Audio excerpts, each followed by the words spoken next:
Hey guys, let's talk about the benchmark workout Jackie. So for Jackie, we have a row, we have thrusters, and we have pull-ups.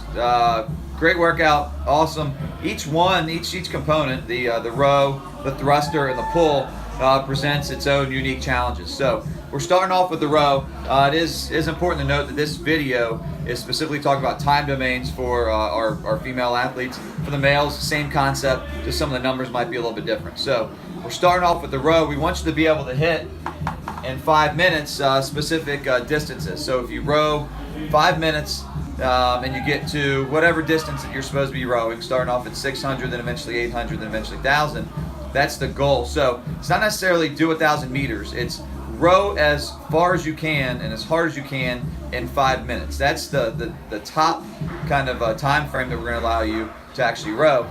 If for some reason you hit your intended distance, then you're just going to move on to the thruster. So it's really important note.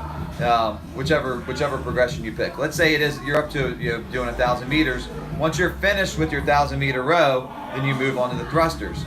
If you're still on the rower at 5 minutes, you move on to the thrusters. Hopefully that kind of clarifies some things. So that row, you have you have a lower body push, you have an upper body pull, and then your heart rate, your lungs are probably burning, heart rate's elevated, so that's pretty tough. Then we move on from the row to the thruster. It's still a lower body push and then an upper body push, and the load is pretty light.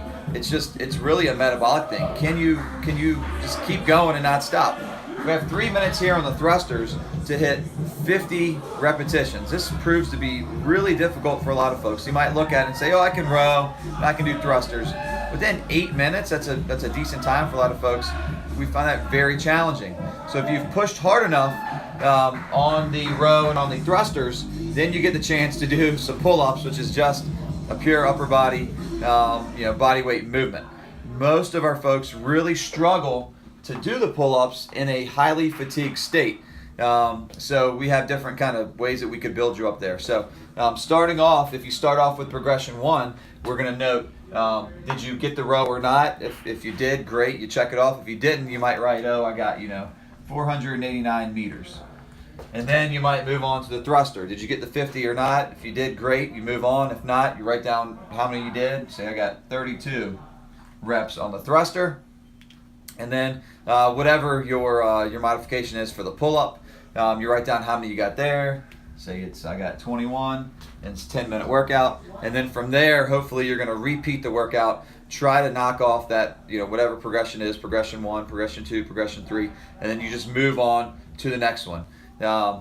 Great workout, great stimulus. Hopefully this helps lay out the intended stimulus for Jackie. I will tell you, if it's your first exposure to Jackie, go at a progression or two, below what you think you're capable of. If you crush the workout and you finish in 6 or 7 minutes, awesome. You probably got a really good intended stimulus. And the next time, go ahead and just bump it up one progression and then go from there. Hopefully this helps. If you have any questions, reach out to me personally, and I can help devise a strategy and a plan for you to attack Jackie. Thanks.